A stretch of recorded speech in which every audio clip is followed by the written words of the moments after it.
J'ouvre le second débat de ce Sens Public, débat d'actu qui nous emmène en Ukraine où les frappes russes se multiplient. Encore 7 morts, dont 3 enfants. Aujourd'hui, elles vivent à des centaines de kilomètres du front. L'Ukraine qui contrôle de son côté plus d'1 millier de kilomètres carrés sur le territoire russe. Beaucoup de questions à poser. Pourquoi cette offensive? Volodymyr Zelensky veut-il arriver en position de force au sommet de la paix qui est prévu cet automne? On n'a pas de date, on n'a pas de lieu, mais il est prévu. Avant d'en débattre, on revient sur cette offensive ukrainienne avec Cécile. Ces images datent de début août. Contre toute attente, des militaires ukrainiens attaquent la frontière russe dans la région de Koursk. Ils s'emparent en quelques semaines d'une zone de plus de 1000 mètres carrés. Une incursion, une offensive surprise et un changement de récit de guerre selon cette spécialiste. Désormais, tout le monde sait que l'Ukraine est aussi capable de passer à l'offensive. Là, ce que l'on voit, c'est qu'ils ont réussi ce qui n'était pas pensable, ce qui n'avait jamais quelque part été fait depuis fort longtemps. Ils ont changé une forme du cours de la guerre. C'est-à-dire que vous avez des déplacés sur le territoire russe, vous avez des bombardements et vous avez la petite Ukraine qui finalement s'est saisie d'une partie du territoire de la Grande Russie. Et ça a permis de changer, pas le cours de la guerre, mais sa perception, le narratif, est de redonner une forme d'entrain, une forme d'optimisme. L'autre objectif pour le président Zelensky est militaire. En concentrant le conflit sur la frontière russe, il espère déplacer les troupes de ses adversaires présentes sur son territoire. Nous devons maintenant comprendre que toutes les tensions que nous avons exercées sur la Russie et la région de Koursk signifient qu'elle ne peut pas exercer une pression encore plus forte sur notre région de Donetsk. Enfin, cette incursion ukrainienne a un effet inattendu, mettre en lumière la dépendance énergétique de l'Europe au gaz russe, car la ville de Soudja, l'une des prises ukrainiennes, est aussi l'un des derniers points de passage du gaz russe vers l'Europe. Si le gaz passe encore, ce ne sera plus le cas en janvier, car l'Ukraine a mis fin à son accord avec Gazprom. Ça a remis sur le devant de la scène la problématique énergétique qui, de toute façon, va réémerger avec force et si ce n'est vigueur à partir de cet hiver sur la fin de cet accord. Ça remet un coup de pression temporelle sur la capacité de se passer du gaz russe, de trouver d'autres alternatives. L'opération Koursk a aussi permis de capturer 600 Russes. Ces prisonniers seront échangés contre des Ukrainiens en captivité en Russie. C'est une guerre sur plusieurs fronts que l'on va chercher à comprendre, une guerre qui se durcit. On en débat avec Léo Perriat-Peigné. Bonsoir et bienvenue. Vous êtes chercheur armement et industrie de défense de l'Observatoire des conflits futurs à l'Institut français des relations internationales. Et vous publiez Géopolitique de l'armement, c'est aux éditions du Cavalier Bleu. J'accueille Marie Gégaud. Bonsoir et bienvenue. Vous êtes journaliste au Monde et ancienne correspondante à Moscou. Lucas Aubin, bonsoir et bienvenue. Directeur de recherche à l'Institut des relations internationales et stratégiques. Et vous publiez Géopolitique de la Russie. On est aux éditions de la Découverte. Évidemment, Mathieu Croissando est resté à mes côtés et on n'a pas entendu le nom de Cécile Cixous. Voilà, c'était bien Cécile Cixous qui signait le sujet d'ouverture. Je commence avec cette offensive ukrainienne. On va rester sur ce premier thème. Léo Perriat-Peigné, c'était il y a bientôt un mois, le 6 août. Quel bilan militaire on peut en faire aujourd'hui ? Étonnamment, c'est un peu celui qu'on fait depuis un mois, à savoir qu'il est encore un peu tôt, puisqu'on est encore sur une lancée pour le moment d'offensive, au sens où les Ukrainiens continuent d'avancer beaucoup plus lentement qu'au début, puisqu'ils ont déjà couvert un certain terrain et qu'ils n'ont pas forcément des forces suffisantes pour occuper des proportions plus importantes de terrain ou pour atteindre des objectifs qui avaient été imaginés au début, comme Koursk ou la centrale nucléaire qui est à côté. Les Russes semblent être parvenus quand même à bloquer une partie au moins de la dynamique offensive ukrainienne.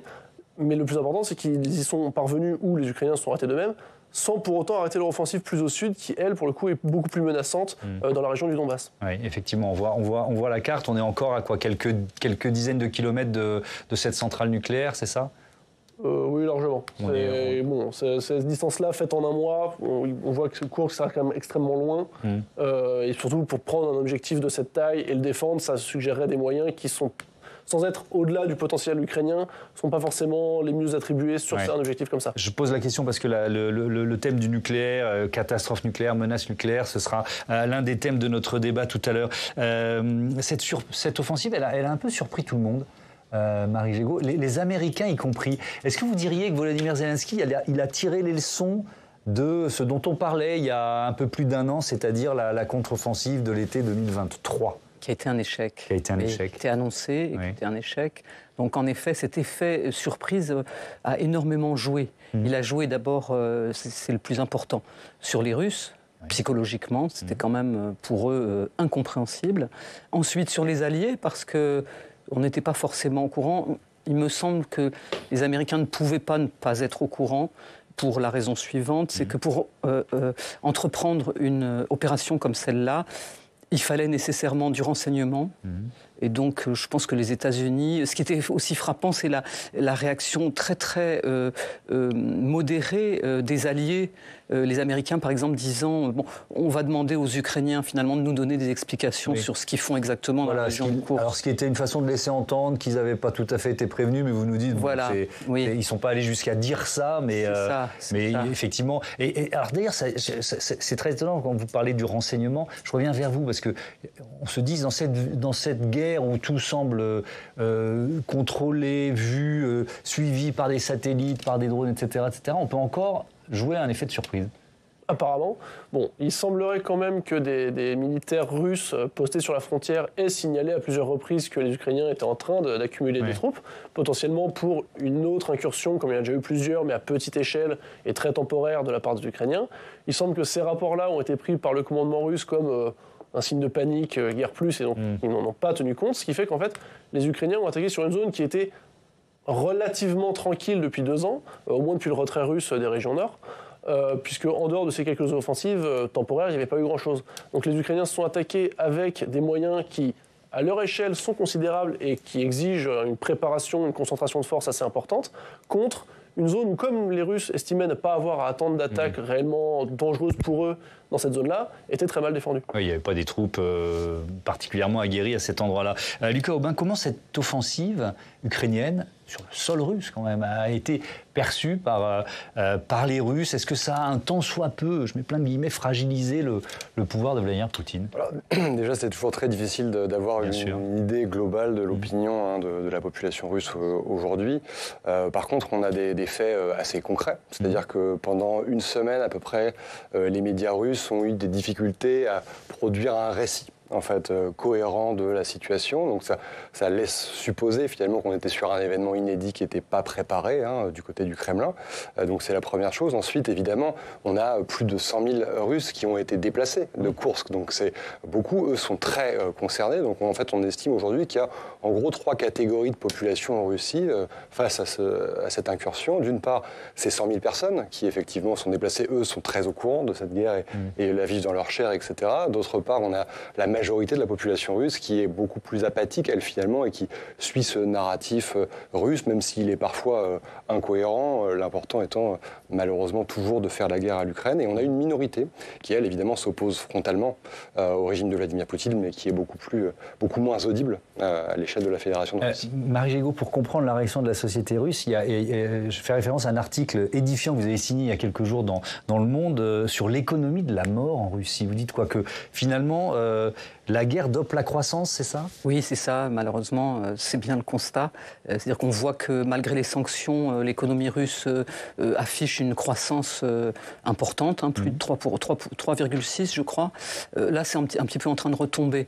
Donc, tout ça est très fluctuant. Néanmoins, il est vrai que l'argent énorme consacré par l'État, non seulement à l'armement, même s'il n'innove pas beaucoup, mais pour la production de munitions, de chars, etc., et aussi les primes énormes qui sont données aux militaires contractuels. Puisque comme Poutine ne veut pas faire de mobilisation, il en a fait une en septembre 2022, il y a 1 million de personnes, des jeunes urbains éduqués, qui sont partis. Donc il répugne à procéder à une mobilisation, même si peut-être qu'il va le faire. Mais ce qui s'est passé, c'est que, je vais juste vous donner un chiffre. Imaginez qu'un homme, aujourd'hui, entre 18 et 65 ans, qui veut s'engager en Russie, il va recevoir une prime de minimum 12 000 euros en signant le contrat. Il est garanti d'avoir un salaire entre 2 000 et 4 000 euros. Le salaire moyen en Russie, c'est 200 à 400 euros, c'est-à-dire qu'il a 10 fois plus. Et ensuite, en cas de décès, ce qui est probable, parce que quand même, il y a des pertes énormes, notamment sur le front du Donbass, où des instituts occidentaux qui observent ça de près nous disent qu'il y a pratiquement 1000 soldats russes qui meurent, donc plutôt contractuels, parce que ça ne fonctionne que comme ça. C'est l'argent qui attire. Et donc... 1000 soldats russes par jour. Par jour. Par jour. Et donc, en cas de décès, une somme qui va entre 70 000 et 110 000 euros est versée à la famille. Voilà. Donc, c'est énorme. Donc, alors, je vais vous dire, pour comparer, un sinistré de Koursk, les 130 000 évacués, là, qui, en partie, certains, ont perdu leur maison, leurs biens, etc. On leur offre une indemnité de 150 euros. Donc là, tout est dit, si vous voulez. Tout est dit parce qu'on voit bien que l'attention... C'est horrible, il faut mieux s'engager et peut-être même mourir. Voilà. Pour que votre famille c'est ça. C'est pour ça qu'actuellement, voilà, un Russe mort rapporte plus à sa famille que s'il avait travaillé toute sa vie. Allez, Mathieu. Et j'avais juste une petite question parce que j'étais frappé par cette incursion ukrainienne. Je me souviens d'il y a un peu plus d'1 an... l'incursion de Prigojine, vous vous souvenez ? Est-ce que ça ne veut pas dire que la Russie est en fait beaucoup plus fragile qu'on ne le croit ? Vous avez tout à fait raison, c'est exactement ça. Et je voulais ajouter quelque chose par rapport à ce qu'ont dit, ce qui a été dit précédemment, c'est que, et qu'on ignore ce côté, mais il est très intéressant, c'est que la ligne de Koursk était totalement à nu, c'est-à-dire c'était des appelés qui étaient là, y compris des appelés du FSB, parce qu'il est possible en Russie de faire son service militaire au FSB. Et donc, rien, et malgré, comme vous l'avez dit Léo, malgré le ministre de la Défense avait été averti, pas le ministre de la Défense, le chef d'état-major, Valéry Gerasimov, il avait été averti, comme quoi il y avait des mouvements là dans la région ukrainienne de Soumy, qui fait face à Koursk, et donc il y avait quelque chose qui était en train de se préparer là-bas. Non, ils n'ont. Et vous savez pourquoi ils n'ont pas voulu voir ? Parce que pour un Russe, c'est impossible que la Grande Russie, la Sainte Russie, soit attaquée. C'est purement psychologique. Donc pour eux, c'était impossible que les Ukrainiens portent le fer sur le sol russe. Lucas Aubin, vous voulez intervenir ? Très rapidement, c'est vrai que une des stratégies russes, vous avez raison, de Vladimir Poutine, c'est de faire sienne finalement une espèce de puissance de l'imaginaire, c'est-à-dire qu'à grands coups de phrases sur le nucléaire, on essaye de faire peur, de terroriser à la fois les Ukrainiens, de rassurer les Russes, mais aussi de terroriser les populations occidentales, etc., de diviser, hein, bien sûr, et ça fonctionne parfois, et la réalité du terrain, souvent, se rappelle à Vladimir Poutine et aux Russes. Et en fait, quelque chose de très concret, moi, les échos que j'ai pu avoir justement des Russes qui ont dû être déplacés de Koursk, c'est que pour beaucoup, ils commencent à chercher un nouveau travail là où ils ont été déplacés. Ils commencent à scolariser leurs enfants à l'endroit où ils ont été déplacés aussi. Pourquoi ? Parce qu'il y a cette idée que peut-être que cette situation pourrait durer, en fait. Et on n'a pas tout à fait confiance en l'État russe pour récupérer justement le territoire. À l'occasion de cette offensive, on l'a évoqué rapidement dans le sujet d'ouverture de Cécile Cixous, il y a eu des prisonniers russes. Volodymyr Zelensky met en avant ce nombre de Russes capturés. C'était il y a 2 jours dans une conférence de presse avec le Premier ministre néerlandais. Nous avons capturé plus de 600 personnes au cours de l'opération militaire dans la région de Koursk. C'est un fonds d'échange qui est en train d'être reconstitué et les échanges ont commencé. Parce que nous avons des gens à échanger contre nos hommes et nos femmes en captivité, nous avons des gens à échanger contre les nôtres. Léo Perriat-Peigné, est-ce qu'on peut, il y a des prisonniers à échanger, est-ce qu'on peut aussi imaginer des kilomètres carrés à échanger ? Vous voyez ce que je veux dire ? On a 1000 km², peut-être que ça va rentrer dans la balance. Bon, cette offensive-là, on peut penser qu'elle a été faite pour prendre des gages territoriaux et éventuellement des gages humains, mais pour avoir en fait plus de cartes pour une éventuelle négociation.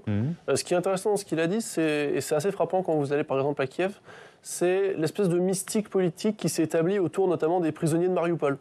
Des troupes ukrainiennes qui ont été capturées après que Mariupol ait été encerclé, qui est un élément mobilisateur très important aujourd'hui en Ukraine, où il faut sauver les héros de Mariupol. C'est pour ça que ces prisonniers-là seront, de ce qui est dit, seront potentiellement utilisés pour récupérer des gens, des bataillons qui ont été capturés à Mariupol. C'est assez important pour soutenir le moral en fait, des Ukrainiens dans ce conflit. Et c'est aussi l'influence qu'a eu cette offensive. Début juillet, quand on était à Kiev, le moral était pas bon, c'est toujours pas reluisant aujourd'hui, mais il était assez sombre. il semblerait quand même que le succès de l'offensive à Koursk a eu un effet assez important sur le moral, à voir si c'est passager ou si ça pourra durer. Alors, je le disais en ouverture, plusieurs fronts, durcissement. L'autre front, c'est le Donbass. Elle perd du terrain, l'Ukraine. Elle a gagné 1000 km² du côté de Koursk, mais elle a perdu du terrain dans le Donbass. Et c'est ce qu'affirmait Vladimir Poutine lundi. Citation du président russe. Cela faisait longtemps que l'offensive dans la région du Donbass n'avait pas connu un tel rythme. Peut-être je reste avec vous, Léo Perriat-Peigné. Est-ce que c'est vrai? À quel rythme l'armée russe progresse en ce moment? Alors c'est très vrai, parce que c'est comme on le disait tout à l'heure, les Russes n'ont pas échangé leur offensive dans le Donbass contre la défensive à Koursk. Ouais. C'est là qu'est encore placé leur effort majoritaire, c'est là que sont redirigées une grande partie des munitions et des coups tirés par jour par les Russes. Les Ukrainiens sont là. Pris conscience de certaines choses, notamment à Bakhmout il y a 2 ans, où en fait résister frontalement à l'armée russe, ça coûte extrêmement cher pour des gains qui sont limités, puisque la ville que vous défendez est détruite de toute manière. Donc peut-être l'idée était d'investir son potentiel militaire ailleurs, plutôt que dans une défensive qui est stérile et extrêmement coûteuse, prendre des gains ailleurs. C'est peut-être le calcul qui a été fait par les Ukrainiens. Maintenant, on voit que l'avancée russe sur un axe majeur, c'est pas non plus une rupture totale du front, mais s'accélère, menace des positions qui sont importantes et affecte, on va dire, la stabilité de l'ensemble du front. Ce problème-là, il est là aussi parce que les Ukrainiens ont investi ce potentiel militaire ailleurs que dans l'axe de feu des Russes. Marie Gégaud, l'Ukraine réclame le droit de frapper en profondeur sur le territoire russe, avec évidemment les armes fournies par les Occidentaux. Cette autorisation, elle pourrait arriver bientôt. Pourquoi elle est refusée pour l'instant ? Oui, on se demande pourquoi vraiment les Occidentaux tardent toujours beaucoup à fournir les armes, à en fournir en quantité suffisante. Vous voyez, par exemple, les Ukrainiens, là, ça fait longtemps qu'ils demandent que la Pologne mette sa défense antiaérienne à la frontière, de façon à pouvoir taper les missiles russes qui, on le voit, parce que c'est arrivé aujourd'hui, sur Lviv, par exemple, qui est à la frontière polonaise. Et donc, même là-dessus, bien que le ministre des Affaires étrangères polonais, M. Sikorski, a dit il y a quelques jours que ça devrait être possible, il faudrait le faire, mais l'OTAN est réticent. Pareil pour les frappes en profondeur. Les Ukrainiens frappent les aérodromes russes avec des drones qui portent une petite charge explosive et ils ne sont pas assez précis, donc ça fait un peu de dégâts, mais pas tant que ça. Alors que s'ils pouvaient frapper avec des armes puissantes les aérodromes, d'ailleurs le conseiller de M. Zelensky, Andrei Yermak, et le ministre ukrainien de la Défense, M. Umerov, sont allés aux États-Unis. Ils ont donné aux Américains les cartes et tout ce qu'ils veulent atteindre comme objectif russe, des aérodromes essentiellement, avec des stocks de munitions, de bombes. Mais il semblerait que cette autorisation ne leur ait pas encore été donnée. Il y a peut-être un autre problème, c'est que même si elle est donnée, est-ce qu'on va le claironner ? Vous voyez, quand on a les Russes qui nous disent si vous faites ça, on va appuyer sur le bouton. Là, on a vu récemment qu'il y avait des installations, des chercheurs américains ont repéré des installations avec des rampes de lancement qui pourraient servir, etc. Bon. Alors, le nucléaire, on y revient un peu plus tard, donc je vous interromps là-dessus et on y consacrera vraiment plusieurs minutes à la fin de notre débat. Mais vous parliez de la guerre des airs d'une certaine façon. Et c'est le moment de faire un focus sur cette perte d'un des avions F-16 rares, avion F-16 de l'armée ukrainienne. C'est Quentin Calmet qui nous rejoint. Rebonsoir Quentin. La date, c'est le lundi 26 août. Un des 10 avions F-16 livrés par les États-Unis a été abattu. Son pilote est mort.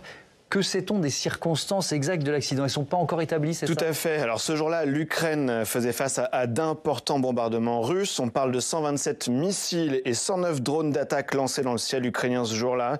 Et donc ce pilote, Euxi Mess, qui est très expérimenté, qui est connu, qui est publié sur les réseaux sociaux, est à bord d'un des tout nouveaux F-16 pour intercepter ses cibles quand l'avion a été abattu. Selon une députée ukrainienne, on va voir un de ses messages postés sur la plateforme Telegram, elle s'appelle Mariana Bezula, elle est membre de la commission défense du Parlement. Ce F-16 a été abattu par erreur par un système aérien patriote en raison, je cite, d'une mauvaise coordination entre les unités. Dans un autre message sur sa boucle Telegram, elle va encore plus loin. Elle ajoute qu'il s'agissait d'au moins la 3e fois qu'un avion ukrainien a été abattu par erreur par les défenses antiaériennes ukrainiennes. Les 2 incidents précédents, je cite, qui n'impliquaient pas de F-16 ont été officiellement imputés aux Russes, a-t-elle accusé. Et dans la foulée de cette polémique, Volodymyr Zelensky a donc limogé un commandant de l'armée de l'air. Oui, il ne donne pas les raisons de cette décision. Il a simplement expliqué sur son propre compte Telegram « J'ai décidé de remplacer le commandant de l'armée de l'air des forces armées ukrainiennes, mais cet incident tombe mal. » Il y a seulement un mois, jour pour jour, le 4 août dernier, Volodymyr Zelensky posait devant les tout premiers F-16 livrés à l'Ukraine. Il ne donnait pas le nombre d'avions livrés par les États-Unis, se contentant de dire qu'il y en avait trop peu.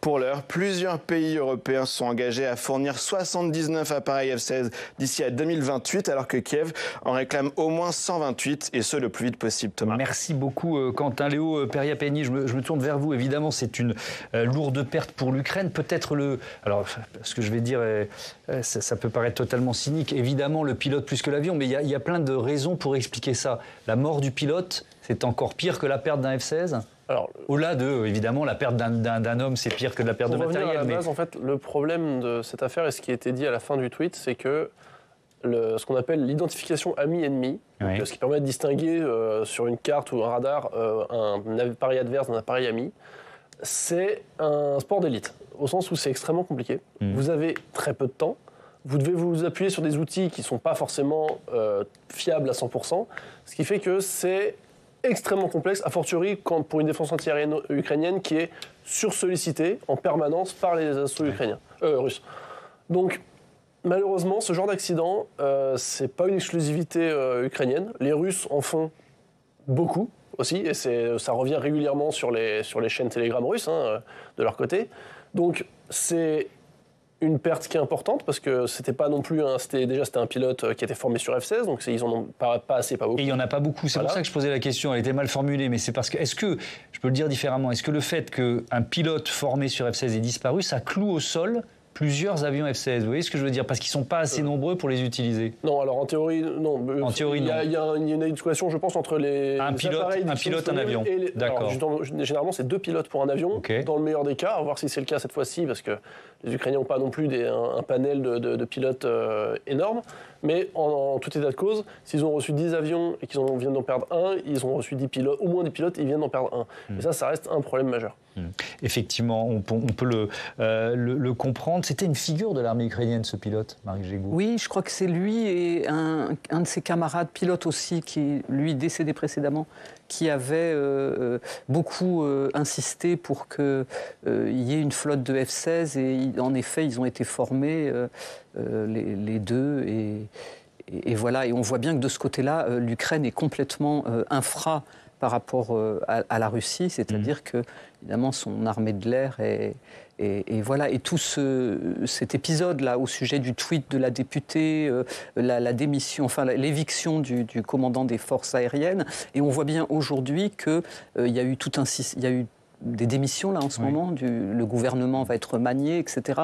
Enfin, on a quand même l'impression qu'il y a une sorte de je ne sais pas si c'est de crise, mais on voit bien que ce qui se passe dans le Donbass, là où la ville de Pokrovsk va tomber, et ça, si Pokrovsk tombe, on a dit tout à l'heure, je ne sais pas si on parlait de ça, mais les Russes sont à 10 km à peu près de Pokrovsk, et si Pokrovsk tombe, c'est un nœud logistique très important, c'est ça.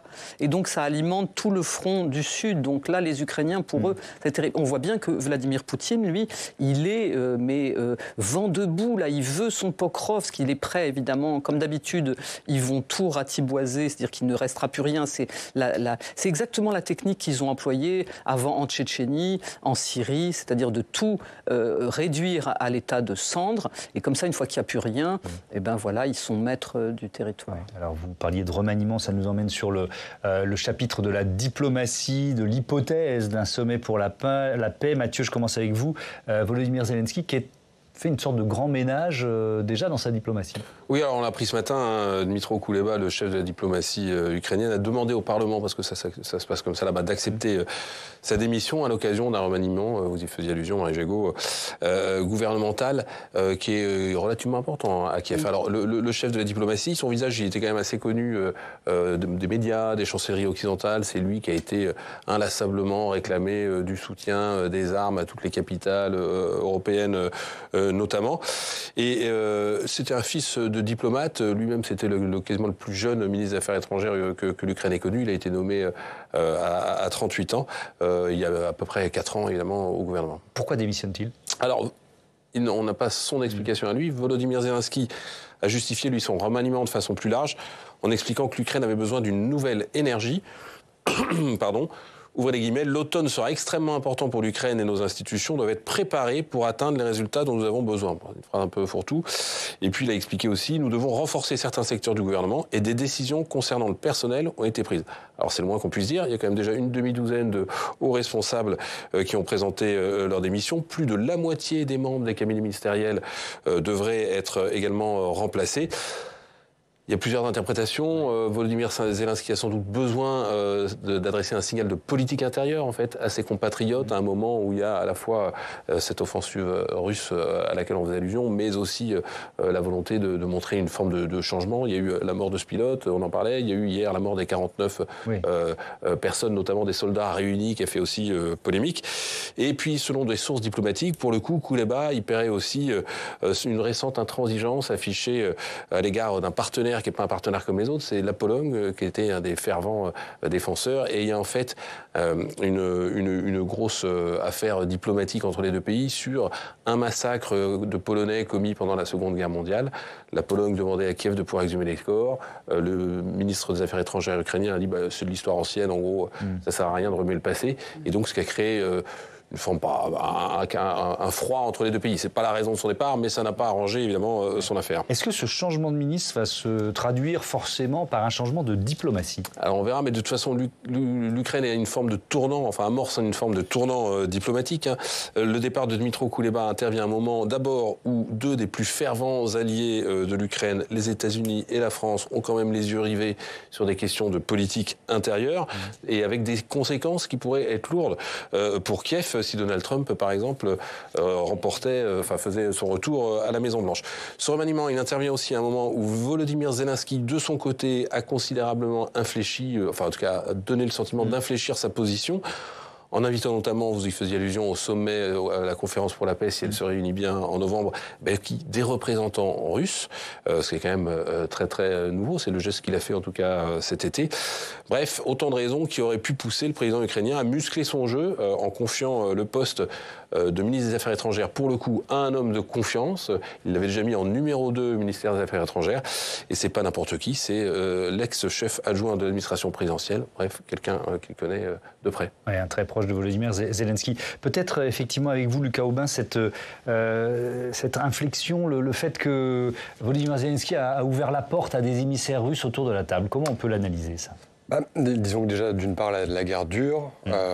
C'est 2 ans et demi, c'est long, évidemment. On a des pertes ukrainiennes très importantes. Le front, depuis un peu plus d'1 an, c'est, dans une certaine mesure, stabilisé. C'est-à-dire qu'on n'a pas de grosses incursions, mis à part Koursk, c'est ça qui est intéressant, justement. Mais il faut se souvenir qu'avant, justement, l'offensive à Koursk, Volodymyr Zelensky, justement, avait ouvert la porte à des discussions avec la Russie, ce qui était, bien sûr, nouveau. Et pour ça, il répond en fait aussi à sa population qui, si elle ne veut pas céder des territoires à la Russie, elle veut commencer à pouvoir discuter. Une partie de la population ukrainienne ne veut plus se faire enrôler. On sait que des hommes cherchent à éviter justement cela, etc., etc. Et donc, il doit composer avec ça. En plus de ça, évidemment, les élections présidentielles en Ukraine n'ont pas eu lieu en raison de la loi martiale. On comprend tout à fait, bien sûr, mais ça n'empêche que la démocratie ukrainienne, elle, continue de vivre malgré la guerre. Et donc, on le sait, en Ukraine, la société civile est très mobilisée d'un point de vue démocratique, cherche à faire entendre aussi sa voix. Et donc, je crois qu'il cherche à composer avec toutes ces parties en même temps. Un mot de ce sommet pour la paix, Marie Gégaud, on ne connaît pas la date, on ne connaît pas le lieu. Le choix du lieu peut être important parce que Volodymyr Zelensky, on n'a pas évoqué cette stratégie, mais il cherche à s'attirer des sympathies de plusieurs pays du Sud. Par exemple, il aimerait que ça se passe, je crois, en Inde, c'est ça ? Oui, c'est possible. y ait cet aspect. Oui, les Ukrainiens ont dit qu'ils voulaient le faire avant l'élection américaine, donc avant novembre. La grande question, c'est est-ce que les Russes vont venir? Parce que Vladimir Poutine, lui, ça ne l'intéresse pas de négocier. Il l'a toujours dit, il l'a dit encore récemment. Il a dit, il pose des conditions, c'est des conditions de reddition. Donc il faut que l'Ukraine donne les 4 régions, que la Russie d'ailleurs ne contrôle pas en totalité. Donc c'est absolument incroyable. Il demande à l'armée ukrainienne de sortir du territoire ukrainien. Enfin, c'est quelque chose d'inouï. Plus, évidemment, la levée des sanctions. Parce que les sanctions ne font pas mal, mais quand même, si on pouvait les lever, ça serait quand même pas mal. Et plus des tas d'autres conditions. Voilà, donc c'est des conditions qui sont faites. C'est des conditions qui... voilà, c'est toujours pareil. Poutine, il ne considère pas l'autre. Donc, il y a très peu de chances que cet homme-là aille s'asseoir à une table de négociation. Et même si l'Inde pousse un peu, on a bien vu que quand même, M. Modi... et pas très... ni l'Inde ni la Chine ne sont décidés... Ils font semblant, oui, la Chine a un plan de paix. Et ce plan de paix, d'ailleurs, ne dit absolument pas que l'armée russe doit quitter le territoire ukrainien. Donc, enfin, ça commence par là. Je veux dire, l'histoire, elle a commencé par l'agression russe. Imaginons-nous que les Allemands nous piquent l'Alsace et la Lorraine. Ça s'est même déjà passé. Mais, je veux dire, quand les gens ici ont peine à comprendre ça et qu'on nous vend l'idée que tout ça c'est l'OTAN et c'est les Américains qui ont poussé la Russie, etc. On a maltraité la Russie. Mais non, ça n'est pas ça du tout. Imaginez que quelqu'un vienne sur votre territoire et vous dise, voilà, vous faites dégager votre armée, ce territoire est à moi. Mais c'est insensé. Un mot rapide, il nous reste un dernier chapitre très important, une dizaine de minutes pour le traiter, la question du risque nucléaire, catastrophe nucléaire. Certains experts en parlent et on va y consacrer de longues minutes. Vous vouliez intervenir? Oui, juste très rapidement, c'était très intéressant ce que vous disiez et je suis d'accord avec vous. Pour aller dans votre sens, je crois que Vladimir Poutine, quand il est arrivé au pouvoir, il rêvait finalement de restaurer une forme d'aura au sein de l'espace post-soviétique pour en faire justement une sorte de zone tampon entre la Russie et l'Occident. Donc c'était les marges de l'Empire soviétique et de l'Empire des Tsars. Et pour ce faire, il a adopté une stratégie d'abord, c'était de devenir une sorte de modèle dans la région. Sauf qu'il a complètement échoué en fait à devenir un modèle attractif. C'est-à-dire que ni les pays baltes, ni la Géorgie, alors maintenant ça change un peu, mais bref, ni l'Arménie, ni un certain nombre de pays d'Asie centrale n'ont souhaité suivre cette dynamique-là. Et finalement, aujourd'hui, il est obligé de passer par la voie militaire, en fait, pour pouvoir réussir à restaurer son espèce d'aura dans l'espace post-soviétique. Et on le voit, ça n'est même pas suffisant, puisqu'aujourd'hui, la majorité de ces pays cherchent à avoir leur propre indépendance vis-à-vis de la Russie. On l'a dit tout à l'heure, l'offensive ukrainienne en Russie, elle se déroule à quelques dizaines de kilomètres de la centrale nucléaire de Koursk. Faut-il craindre une catastrophe nucléaire dans cette région, soit côté ukrainien, soit côté russe? On écoute le chef de l'AIEA, Raphaël Grossi. Il y a toujours un risque lorsqu'il y a une possibilité d'attaque sur la centrale nucléaire. C'est toujours un risque. Dire que celle-ci est peut-être pire que l'autre, vous savez, encore une fois, dans le cas de Koursk, c'est sur le territoire russe. C'est une centrale qui est déjà contrôlée par le propriétaire. Dans le cas de Zaporizhia, la situation est différente. Il y a une zone de combat active. Dans le cas de Koursk, il n'y a que 30 km, selon le président ukrainien, jusqu'à l'usine.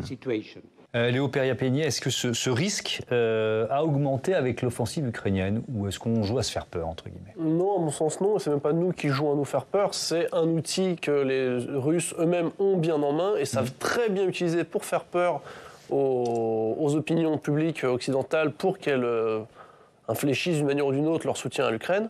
Il faut voir que quand l'offensive ukrainienne a démarré autour de Koursk, je crois dans les quelques jours qui ont suivi, les Russes ont manigancé quelque chose à la centrale de Zaporizhia qui est à l'arrêt, rappelons-le. Qui est les côtés ukrainiens. Voilà, en brûlant des pneus dans une des tours de refroidissement pour faire une énorme fumée noire au-dessus de la centrale. Alors ça a beaucoup impressionné, puis en fait, la totalité des experts interrogés disaient mais qu'est-ce qui peut brûler là? Il n'y a rien de combustible en fait, donc si quelque chose qui brûle, c'est quelque chose qui a été rajouté. Donc allez demander aux Russes qui occupent la centrale, ce qu'ils y ont fait.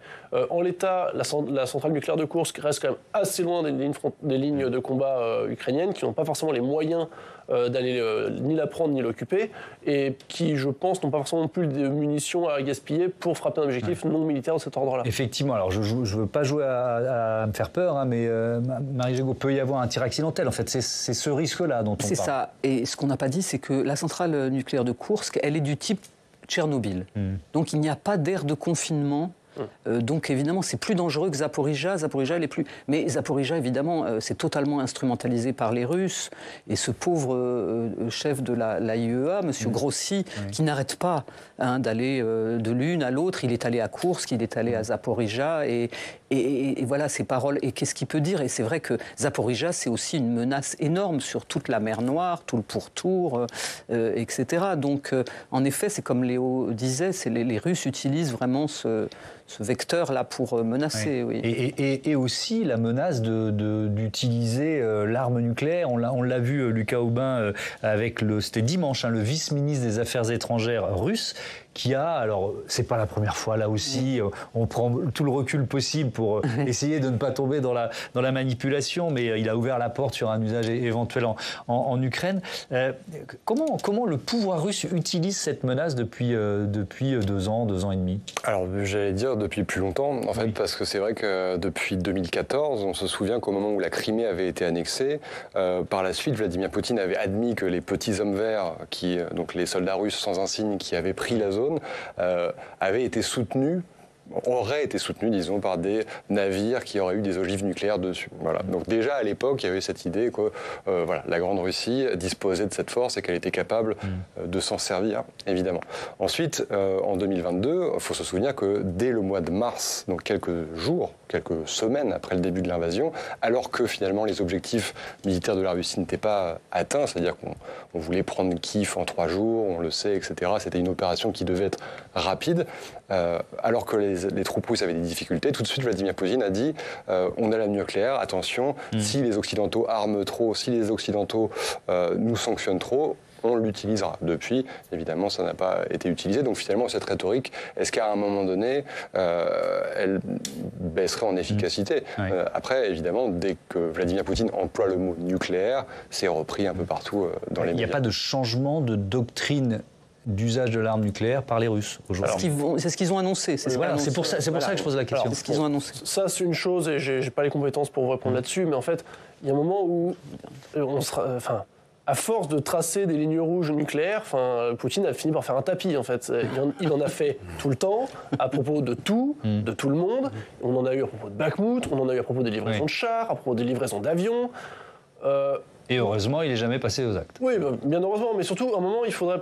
c'est un peu le Poutine qui criait au loup, si vous voulez. Le degré de crédibilité de ce genre de menace se base aussi sur votre... capacité en fait à les soutenir. Donc, oui, alors c'est pour ça qu'à chaque fois on se pose la question, est-ce qu'on y consacre du temps, combien de temps dans un débat comme celui-là? Que nous, de notre côté, c'est une menace, certes, mais ils ne sont pas les seuls à avoir des armes nucléaires, et ils le savent. Ça leur a été rappelé assez fermement par les Français et les Américains à plusieurs reprises. Donc ce genre de menaces, je pense, ne font pas vraiment peur à grand monde parmi les décideurs 2 ans et demi après le début de la guerre. Il serait temps aussi que Poutine s'en rende compte lui-même. Oui. Alors sur l'éventuel changement de doctrine, qu'est-ce que vous pouvez nous en dire? Qu'est-ce qui a été dit en tout cas? Oui, alors donc ils n'ont pas dit ce qu'ils allaient faire pour changer leur doctrine, en quoi ça allait changer. Et ce qui est très intéressant, c'est que, et ça fait un moment que ça dure aussi, mais hier soir par exemple, ou avant-hier soir, il y avait des débats sur un plateau comme le nôtre là, et alors il y avait à la télévision russe.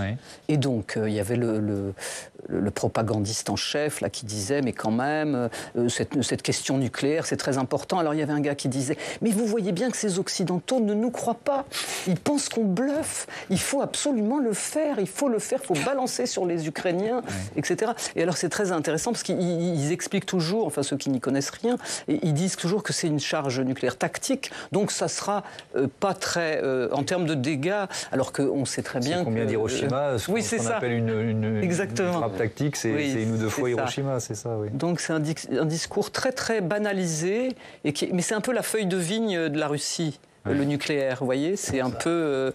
parce qu'en termes de puissance, comme disait Mathieu tout à l'heure, et c'est pas la première fois, je veux dire, on l'a vu tout le temps dans l'histoire. Le colosse aux pieds d'argile, on a vu cette Union soviétique, l'hymne soviétique disait la puissance irréductible, invincible, etc. On a vu en une semaine, tout ça est tombé comme une crêpe. Évidemment, ça a mis plus de temps, c'était en profondeur et on ne le voyait pas tout à fait. Mais l'Empire tsariste, pareil quand même, pareil, 3 boum boum, le cuirassé Aurore tire sur le palais d'hiver et c'est terminé. Et une poignée de bolcheviks s'empare du... Voilà. Donc évidemment, il y avait un processus de dégradation qui était très lent, qu'on n'a pas tout de suite vu, mais c'est pas nouveau dans l'histoire de la Russie. Allez, vous vouliez l'un et l'autre intervenir. Peut-être Léo pour commencer et ensuite... Devant deux tout petits points. Il y a un an, il me semble, un média américain avait publié une vidéo en simulant combien de têtes il faudrait pour en fait éliminer 90% de la population russe, avec une vidéo assez macabre, mais assez concrète. En fait, cette vidéo avait fait beaucoup plus de bruit en Russie que chez nous, où les Russes se disaient oui, c'est vrai qu'on peut être deux à jouer à ce jeu-là, bon, d'une chose. Et simplement, c'est une anecdote historique, mais que je trouve assez intéressante, le corps des armes nucléaires russes a une devise que je serais incapable de restituer en russe, mais qui en fait dit « après nous le silence ». Et qu'est-ce que ça veut dire ? Ça ne veut pas dire qu'après nous, il restera la Russie. C'est-à-dire que si nous, on est activés, la Russie ne va pas s'en sortir non plus, parce qu'ils ne sont pas les seuls à jouer avec ça. Lucas Aubin ? Oui, c'est pour aller dans le sens de la discussion. C'est vrai que souvent, on se concentre effectivement sur les grandes phrases, sur les bombardements qui font des dizaines de morts, etc. Et c'est normal, parce que d'un point de vue émotionnel, c'est très important et très impactant, bien sûr. Mais il faut faire attention, je crois, à ne pas tirer de conclusions hâtives sur une potentielle victoire de la Russie ou défaite de l'Ukraine, etc. Je crois que cette guerre, elle s'inscrit sur le temps long. Depuis 2014, déjà, même avant, en fait, techniquement, le Maïdan, c'était déjà une réponse aux ingérences russes, en fait. Et finalement, pour le moment, l'Ukraine continue de tenir. Alors certes, avec le soutien des Occidentaux, etc.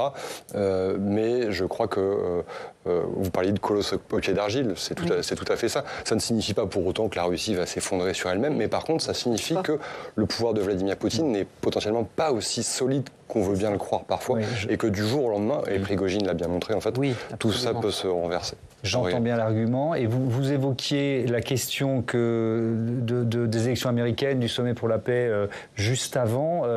C'est quoi ? De toute façon, c'est l'échéance que tout le monde attend pour vraiment faire bouger les cartes ? Moi, je n'y crois pas une seule seconde, ce sommet. Il y a déjà eu un premier sommet sur la paix, c'était un fiasco total. Oui. Donc un deuxième, je ne sais pas.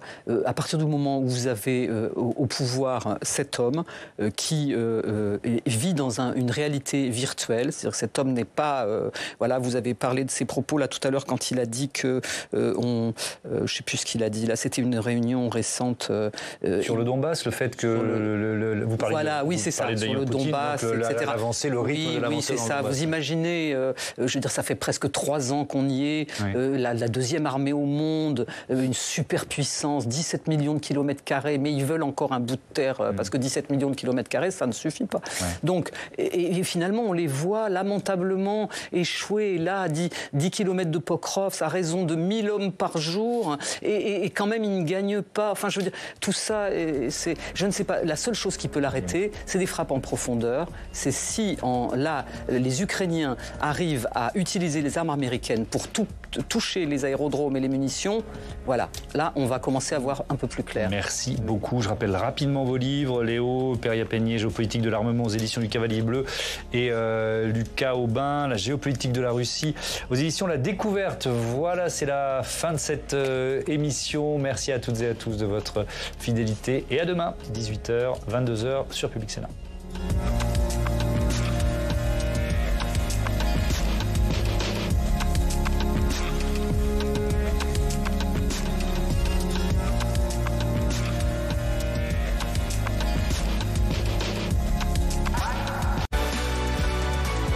Voir ou revoir votre programme sur publicsénat.fr.